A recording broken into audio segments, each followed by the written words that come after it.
Assalamualaikum warahmatullahi wabarakatuh.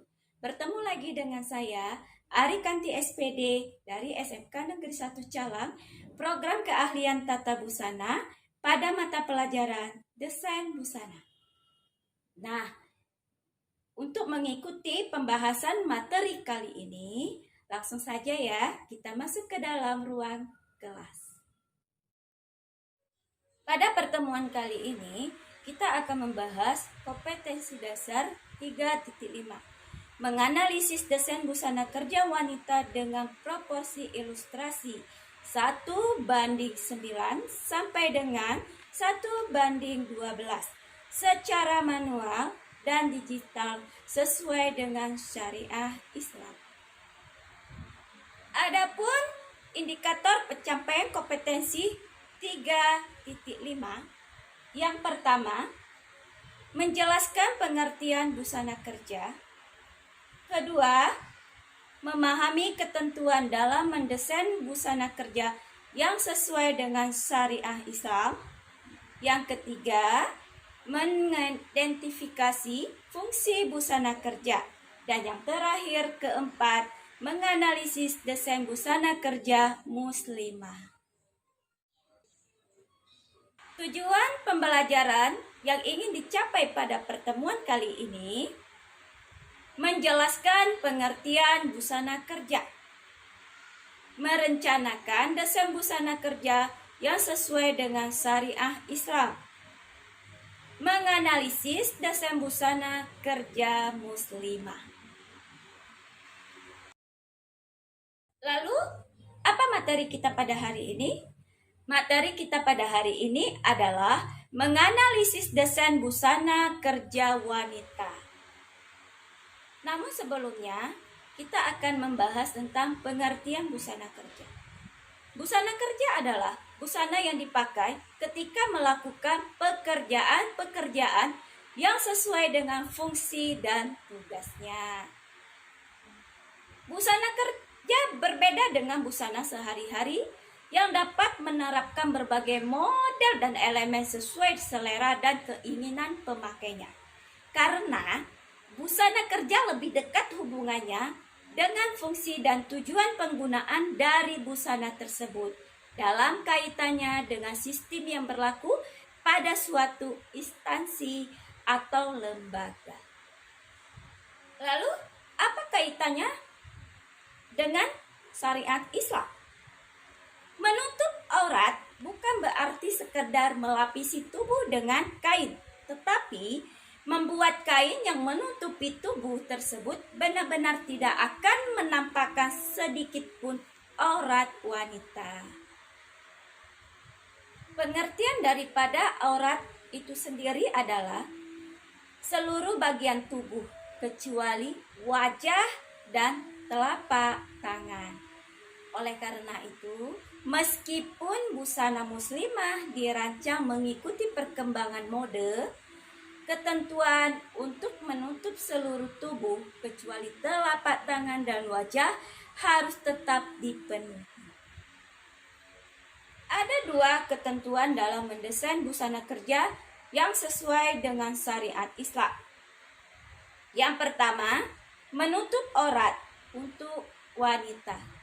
Yang kedua, tidak menampakkan lekuk tubuh.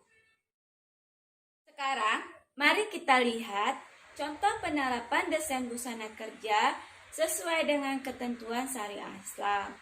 Dapat kita lihat pada contoh yang pertama, ya. Setelan busana dengan rok dan jas yang longgar, tidak mengganggu pergerakan, namun tetap terlihat trendy dan modis.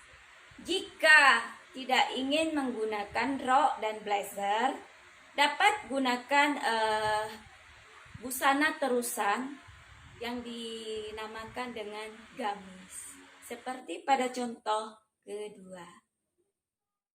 Selain dari contoh tersebut, busana kerja muslimah dapat digunakan dengan berbagai variasi.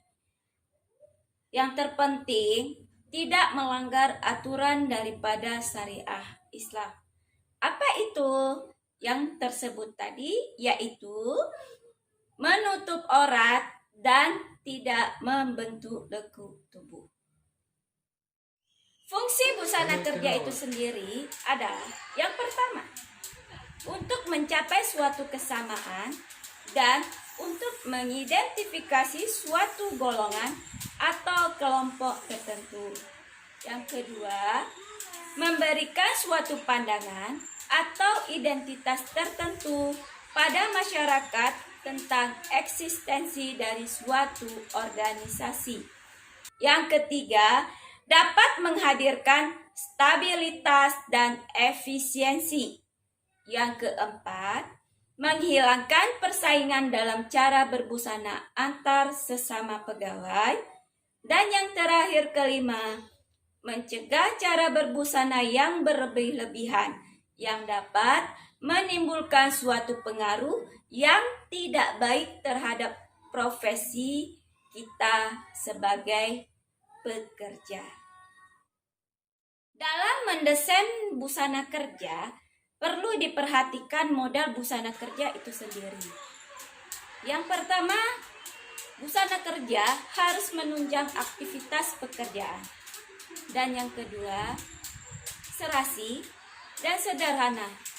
Misalnya, tidak banyak lipatan, kerutan, ataupun saku sehingga tidak mengganggu aktivitas.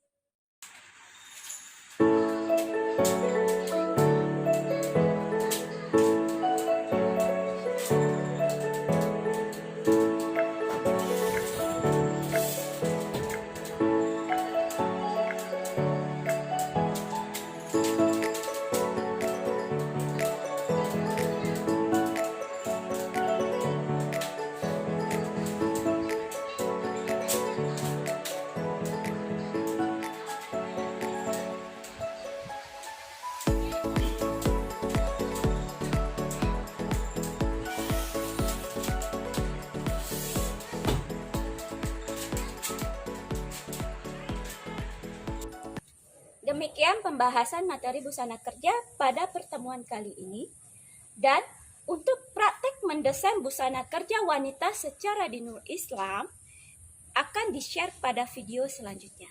Ingat ya, jangan lupa subscribe, like, dan komen, dan share untuk mengikuti video pembelajaran bersama Arikanti SPD dari SMK Negeri 1 Calak. Terima kasih. Assalamualaikum warahmatullahi wabarakatuh.